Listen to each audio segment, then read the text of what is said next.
না, এটা এটা আপনি পজিটিভলি দেখেন, কারণ নেগেটিভলি দেখলে দুনিয়ার সব কিছু নেগেটিভ। আপনাকে পজিটিভলি দেখতে হবে যে একটা ছোট বাচ্চা এখন, সে হয়তো তার বয়স হচ্ছে 12, কিন্তু এই যে ইন্টারনেটের যুগে সে কিন্তু অনেক বেশি কিছু জিনিস দেখতে পাচ্ছে।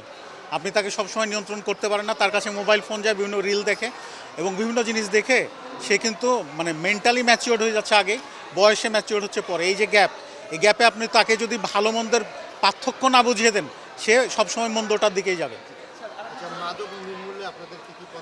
মাদক নির্মূলে আমরা আমাদের যে সামর্থ্য আছে, ক্ষুদ্র সামর্থ্য, আমি বললাম যে 3059 জন জনবল সরকার আমাদের দিয়েছেন। আমরা বাড়ানোর চেষ্টা করছি, এখন আমরা সেই সুবিধাটা এখনও পাইনি, আমরা চেষ্টা করছি। তার ভিতরে 1722 জন হচ্ছে আমাদের এনফোর্সমেন্টে কাজ করে, অর্থাৎ নিয়ন্ত্রণের সঙ্গে কাজ করে। তা আমরা বিভিন্ন জায়গায়, যে আজকেও আমি দেখলাম যে চাঁপাইনবাবগঞ্জ থেকে রাজশাহী আসার পথে একটা পরিবহন থেকে 1 কেজি হেরোইন ধরা হলো। 25 তারিখ আপনারা সময় টিভির বিভিন্ন অন্যান্য টিভিতে দেখেছেন। আমরা কালকেও সংবাদ সম্মেলন করেছি যে যেখানেই নিষিদ্ধ মাদক, অবৈধ মাদক পাওয়া যাচ্ছে বা ব্যবসায়ী পাওয়া যাচ্ছে, তাদেরকে আমরা ধরছি এবং আমরা কিন্তু আসামিকে মাদক সহ ধরি এবং তারপরেই মামলা করি। আমরা মাদক এক জায়গায়, আসামি আরেক জায়গায় নিয়ে এসে মামলা কখনো করি না। তামাকের আবাদ এই অঞ্চলে মানে সারা দেশে বেড়ে গেছে। এটা একটা পলিসিগত একটা ডিসিশন আছে, আপনারা জানেন। তামাকটা আবার স্বাস্থ্য মন্ত্রণালয়ের অধীন। তামাকের বিষয়টা যেটা, সেটা সম্পূর্ণ স্বাস্থ্য বিভাগ বা স্বাস্থ্য মন্ত্রণালয়ের অধীন। ওইখানে আবার আমরা ওখান থেকে পৃথক। তামাক বাদ দিয়ে আমরা মাদকের অন্যান্য বিষয়গুলো নিয়ে কাজ করি। আমরা যখন শিক্ষা প্রতিষ্ঠানে আসি তখন বলি যে এই ধূমপান বা সিগারেট এটাই হচ্ছে মাদকের প্রথম উৎস।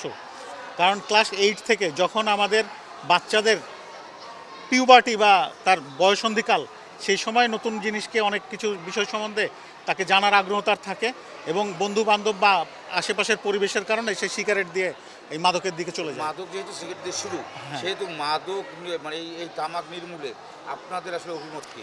আমাদের অভিমত, এটা তো জাতীয় পলিসি লেভেলের বিষয় এবং সরকার দেখছেন প্রতি বছর সিগারেটের উপরে শুল্ক বাড়াচ্ছে, কারণ এটাকে নিরুৎসাহিত করা হচ্ছে।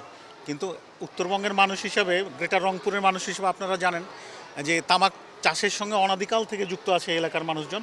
তারা অনেকে এটাকে মনে করে যে তার অর্থকরী সম্পদ, কিন্তু এটাকে রিপ্লেস করার জন্য সরকার উদ্যোগ নিয়েছে। যে জমিতে তামাক চাষ হচ্ছিল সেই জমিতে ভুট্টা বা অন্যান্য ফসলের আবাদ করার জন্য সরকার থেকে উদ্যোগ নেওয়া হচ্ছে। মূলত এইভাবে আস্তে আস্তে তামাককে রিপ্লেস করে দেওয়া হবে। বাংলাদেশে জনসংখ্যা প্রায় 18 কোটি। 18 কোটি জনসংখ্যার জন্য প্রায় 2 লক্ষের কিছু বেশি সংখ্যক বাংলাদেশ পুলিশের সদস্য আছেন। বিজিবির সদস্য হচ্ছে 30 থেকে 35 হাজার। আনসার সদস্য আছে, তারাকে সরাসরি কাজে লাগানো হয় না, বিশেষ প্রয়োজনে ডাকা হয়।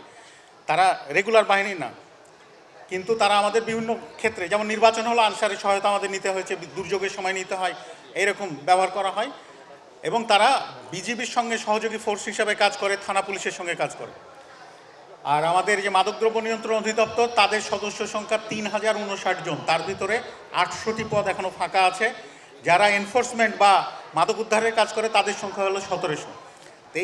এই যে সম্মিলিত বাহিনী, বাংলাদেশ পুলিশ, র্যাব এবং বাংলাদেশ পুলিশের কিন্তু অনেকগুলো শাখা আছে, তোমরা জানো কি না? বাংলাদেশ পুলিশ, জেলা police, RAB, APBN, SB, CID, PBI, ATU, river police, railway police, এরকম অনেকগুলো ভাগ আছে তাদের। সবাই তো আর এনফোর্সমেন্টে কাজ করে না, মাদক ধরার কাজে তারা গোয়েন্দার কাজ করে, বিভিন্ন কাজ করে। এটা হচ্ছে একটা সম্মিলিত উদ্যোগ। বিচ্ছিন্নভাবে বাংলাদেশকে মাদকমুক্ত কেউ করতে পারবে না। এটা একটা সামাজিক সমস্যা, আমাদের অভিভাবকদের এগিয়ে আসতে হবে।